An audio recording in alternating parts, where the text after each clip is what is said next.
Hey Scream Therapy listeners. As you might imagine, doing the Scream Therapy podcast over the past year and a half has been emotionally heavy and a lot of work. Now that the podcast has reached 40 episodes, I've decided to take a break for a while so I can come back recharged. But fear not, during Scream Therapy's absence, I'm bringing you a spin-off podcast. It's called Flex Your Head. Each episode, I dissect a classic punk album with one of my dear friends as a guest. My guest on this episode is Drue Swalwell.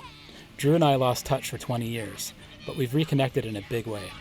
In the late 90s, I knew Drue as a smiley, positive guy. Now he's one of my go-to friends for life, and I'm stoked to have him here. Drue sings and plays guitar in a band of his own called Bon Nuit, but we'll hear more about that later. Okay, let's rock, let's roll.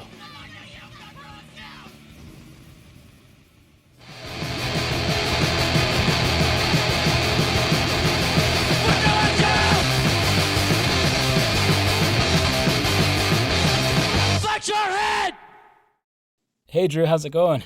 Hey Jason, how's it going, man? Oh, really good. It's great to hear your voice. So what album are we talking about today? We are talking about Unwound's middle album, Future of What? It's the album that they went from being a hardcore band into an art rock band. All right, let's do it.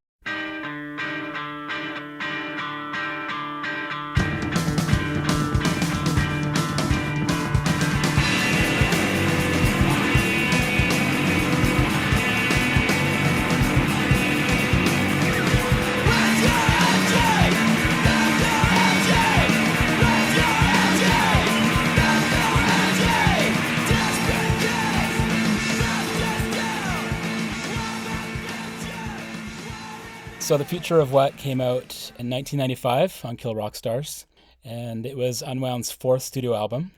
And it was actually their fifth album in 6 years, which I thought was pretty amazing.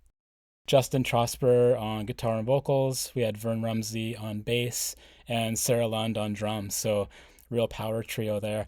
Yeah. John Goodmanson, who was kind of a Kill Rock Stars house engineer, and then Steve Fisk, another guy that was really involved with Kill Rock Stars, produced. So let's do some opening thoughts. What came to you right away? I mean, this record for me, it holds a lot of history for me. This record has always been the record that turned me on to punk. I was aware of it. I loved it. I was roadieing for bands and stuff like that. Actually, Dan Beckner from Wolf Parade was like, hey, you like Sonic Youth? Check this out. And he put on Future of What? And it just opened up my mind of like, holy crap, music can sound like this.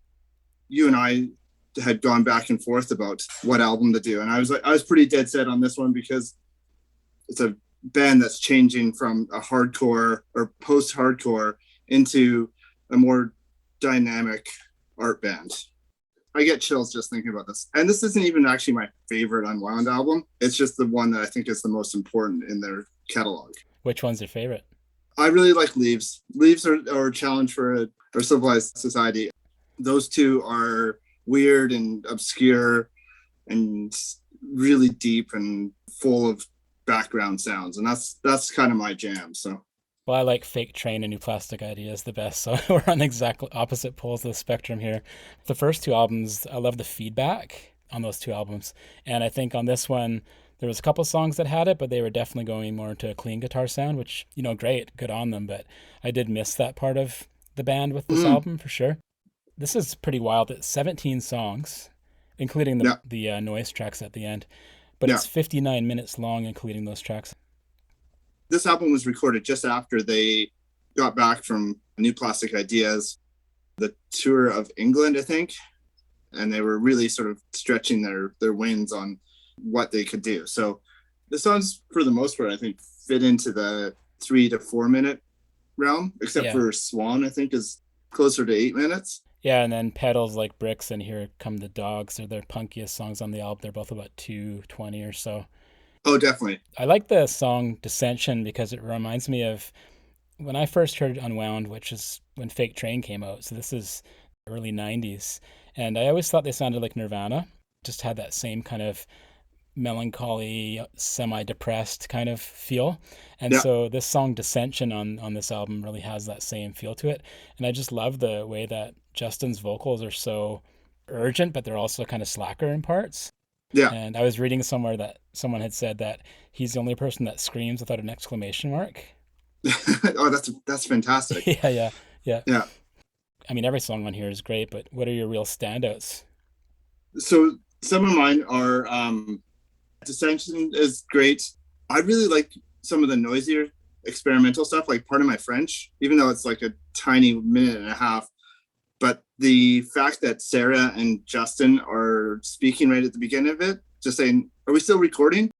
There's a lot of this album that just sort of feels like you're in the studio with them. Yeah. And I love that. When first listening to it, it made me feel like I could be in the studio with them. It was very easy to envision myself being in a studio. I did a bit of a meditation when I was listening to the album earlier today, laid on the couch and fell asleep almost. And then all of a sudden that came in. Are we recording? And it just like bolted out because I thought it was someone in the house. Yeah, right. That's a great moment. I think it's really cool to be pulled into the studio like that. Totally. Also, Here Come the Dogs. That's a great punk song. They had been touring with Drive Like Jehu quite a bit. I know they played in Victoria around 95 with Drive Like Jehu. And you can really hear it in Here Come the Dogs. Like it's like an adjacent to Drive Like Jehu's song structure. Yeah, like the Bullet Train to Vegas song. Yeah, Absolutely. got that real explosion at the beginning. You saw that show, correct? Mm-mm. You did see Unwound at one point. I did. I saw them on Challenge era. I went down to Seattle to see them. They absolutely blew me away on that. Did they play a lot of songs from this album? Yeah, they played a lot of songs from this album. They played Here Come the Dogs, I believe New Energy. You must have a favorite on the album. I know you talked about Dissension, but is there one that really stands out? New Energy. I think the anxiety that shows up with, it's an audio version of the graphics on the front of the cover. Yeah.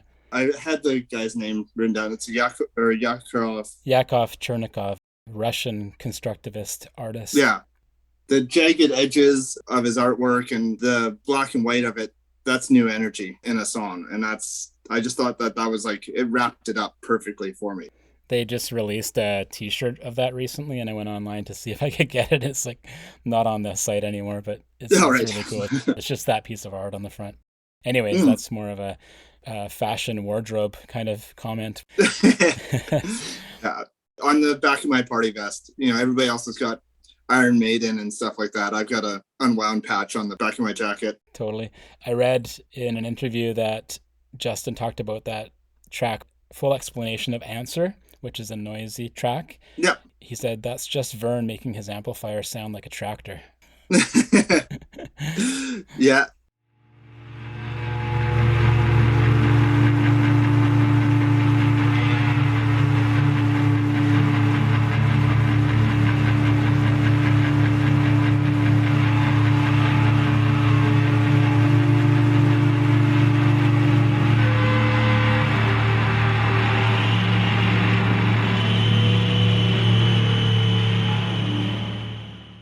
The fact that they're able to deconstruct their instruments to just create noise as a song is fantastic. All the way through their career, they were pushing boundaries. Mm-hmm. And then Justin's vocals, it sounds like his throat is ripping apart, but he's singing a whole album like this. It's just fantastic. There's generally not a lot of up and down or peaks and valleys to his vocals. It's kind of just a straight delivery. How he changes that all up is the pitch will go up just a little bit as the song goes on. And if you have a peak in the song, his pitch goes up just a little bit, or it goes off key just a little bit. But the next one will be like a little more frantic. And the next one will be a little more frantic. Well, you explained it really well because you're the music guy. I barely know the word pitch, so there you go. Yeah, I'm getting there. So lyrics. Actually, there was one that really stood out for me, was in the song Natural Disasters, where he says, I'm on a subway to a place I can't pronounce, but at least I didn't pay.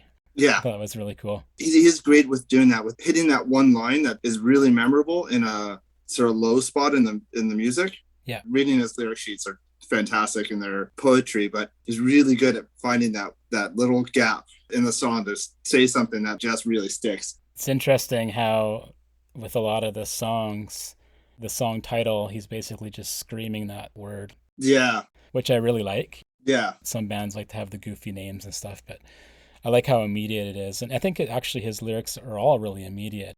It's not flowery or double meanings. It's just like, boom, here you go. This is what it is. No. As like somebody who's now a lyricist, I'm using air quotes on lyricist. I'm trying to do the same sort of thing as like hide the title of the song somewhere in there. And it's not something that's going to get repeated or be like a really heavy part of the song, but it'll be in there somewhere. It's kind of fun. It's like a little game of hide and seek when you're listening to an Unwound album. It's like, where is that lyric going to come in?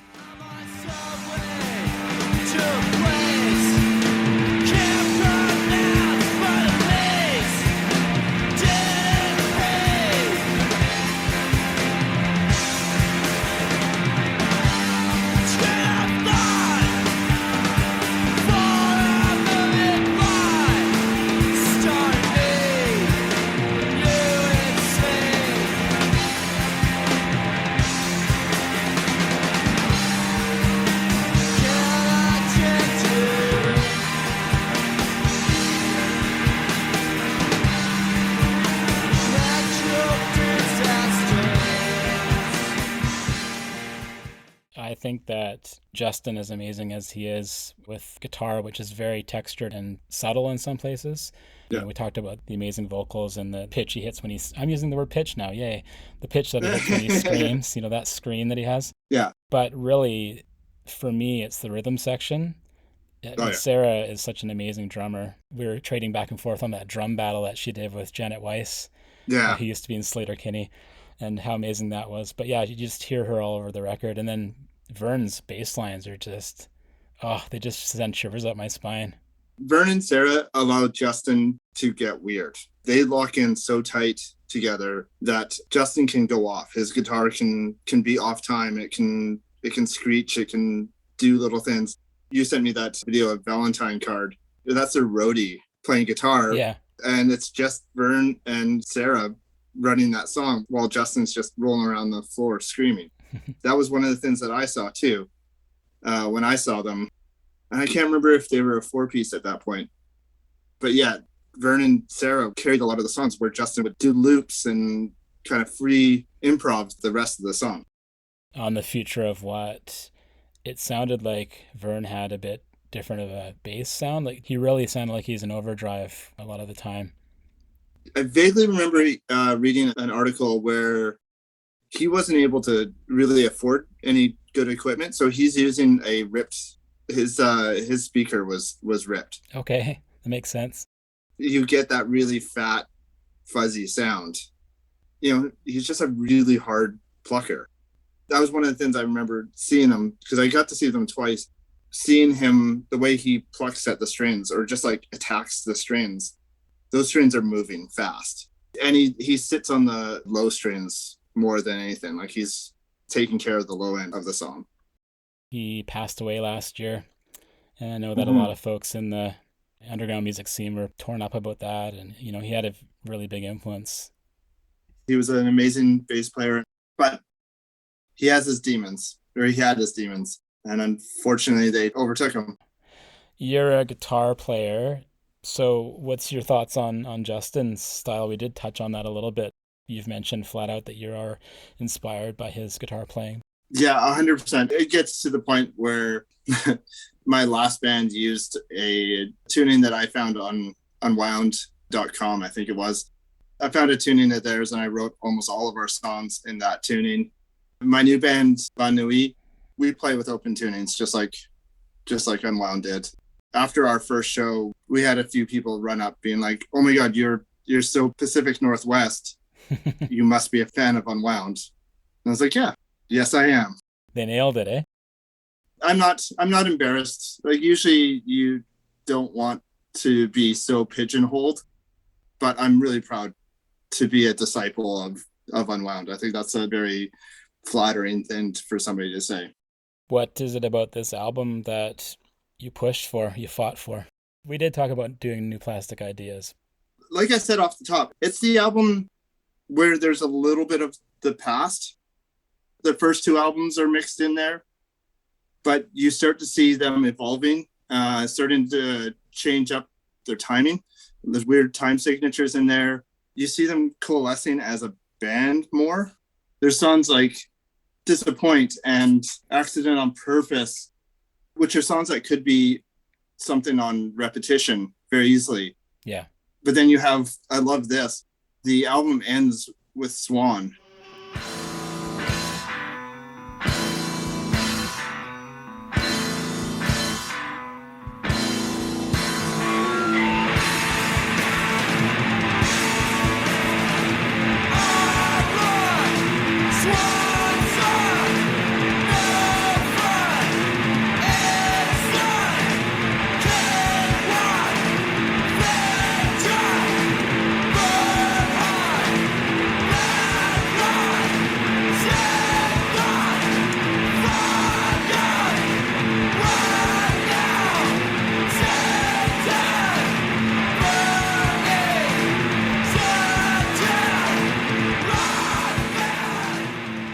There's an urgency on it that reminds you of the early Unwound albums, but there's a swelling and a fullness of what Repetition is going to turn out. So Swan is almost like their swan song of their early career and moving into like a more mature, full sound with a lot more experimentation as opposed to, let's just scramble through this 4.5 minutes of a song. I always thought about bands and the last songs on albums because often bands don't really know if they're going to be continuing as a band. And I always wondered if some bands would put the song at the end that would, if they had to put a nail in the coffin, that song would be the one. I know that Propaganda has done that in the past, and you could argue that Fugazi on The Argument, the last song, The Argument, is kind of a this is it moment. It's interesting, Swan song, that's a really good observation. Yeah.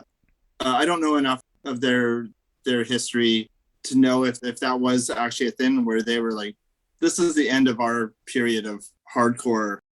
Repetition came out a year later, so yeah, obviously they didn't want to break up because they pushed through a new album pretty fast.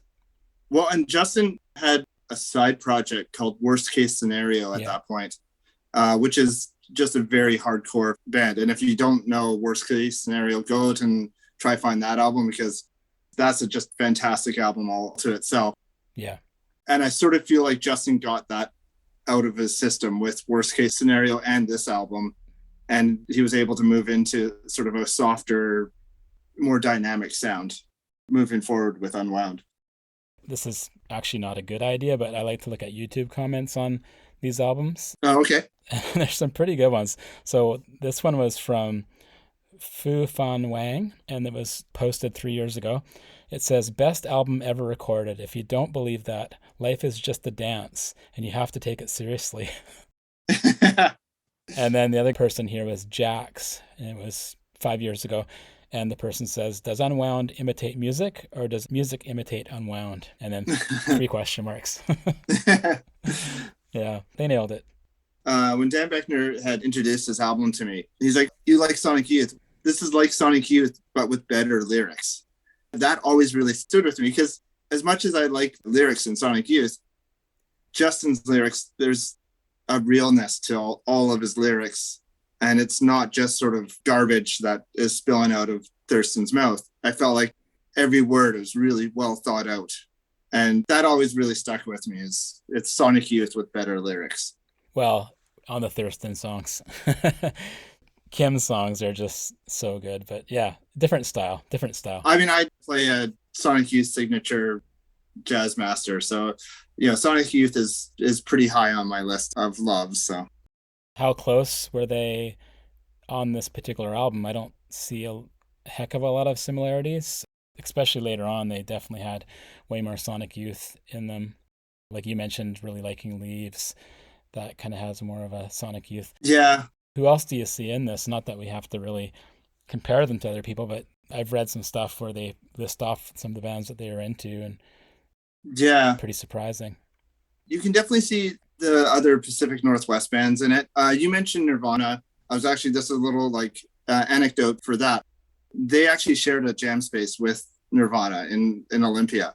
And so they were sharing a lot of ideas. So as a younger band looking up to Nirvana, that first album is very much a Nirvana-esque album. Yeah. But Love is Laughter, you can see a lot of Love is Laughter. There's a lot of like Witchy Poo in there. Just that whole Olympia sound. I think they were really, Heavens to Betsy I can see in there as well. And they shared space with that band Carp. Oh yeah. Similar sounds, and they're known as being an Olympia band, and so is Carp. But they actually both came from a town about an hour south called Tumwater. Tumwater, yeah. Yeah, so that's kind of interesting because I think that Carp and Unwound are almost sibling bands in some ways. Yeah. Carp goes more the Jesus Lizard, like Melvin's type approach, whereas Unwound went the more indie rock, hardcore direction. So that's the thing, is that there isn't really anything that they sound exactly like. You can hear influences, that hardcore happened, but it doesn't sound like anything else. I love it. I have this thing where I like to listen to albums and try to pick out individual instruments. So I'll listen to a Slayer record and just listen to Dave Lombardo for the whole record. Mm-hmm. I did this on this album with Sarah's drumming, and some of the stuff she's doing is just, I've never heard that kind of stuff before with the fills and the time signatures, and it's just pretty amazing when you listen to just her part of it.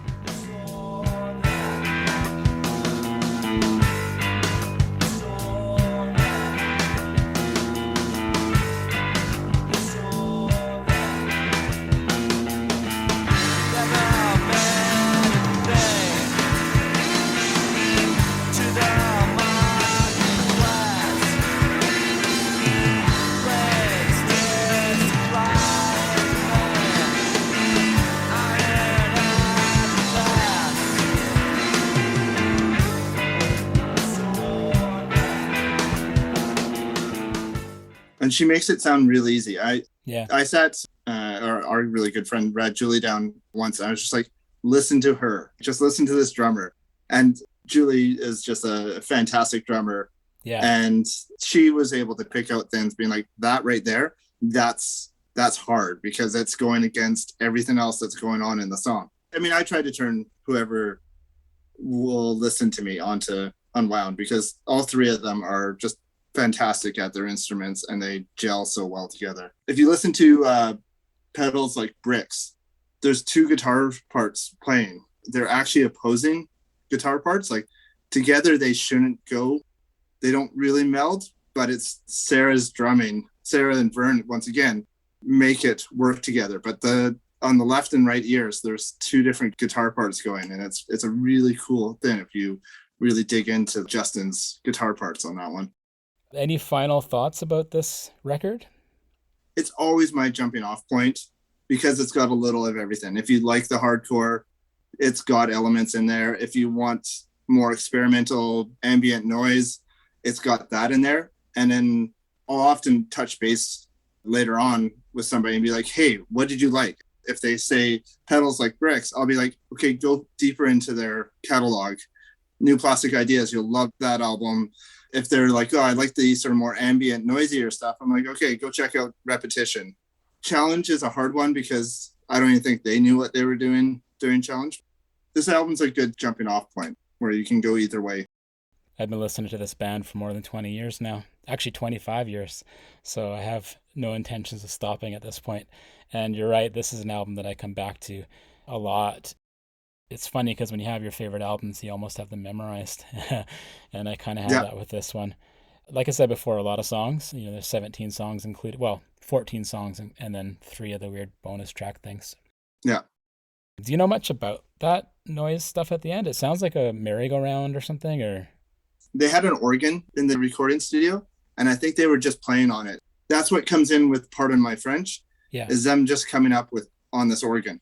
I think after that, they just kept on recording and used it as like a throwaway track later on, which when they put it onto the CD, they were able to put on those extra tracks. Because both my vinyls don't have that. I've got actually 2 copies of this album. You like it that much, eh? Oh, yeah. Are they the same pressing or whatever? I'm not a record collector, but... I've got the box set, and then I've got the Numero Uno reissue. Yeah. When I find a Kill Rock Stars copy, I'll buy that one too, because I couldn't have enough copies of this album. Right on. Is there anything you want to plug before we head off into the night? Yeah, I mean, I've mentioned it a few times, but my band, Bon Nuit, we have an EP on Off-White House Records. You can find us on Instagram. Don't forget to listen to the Scream Therapy podcast. That's the main podcast about punk rock and mental health. There's 40 episodes on there now. ScreamTherapyHQ.com. HQ as in headquarters. Nobody gets that. ScreamTherapyHQ.com to check out the podcast there and some other stuff, my writing, and these episodes as well. Thanks a lot for being here, Drue. It's always a pleasure to chat, and especially to chat about our favorite albums. Like I said off air, I could talk to you for an hour about fried eggs, and I'd be so stoked. So to bring up my favorite album, I'm so stoked to chat. Nice. We're going to end off with that weird organ track we talked about. We'll see you next time.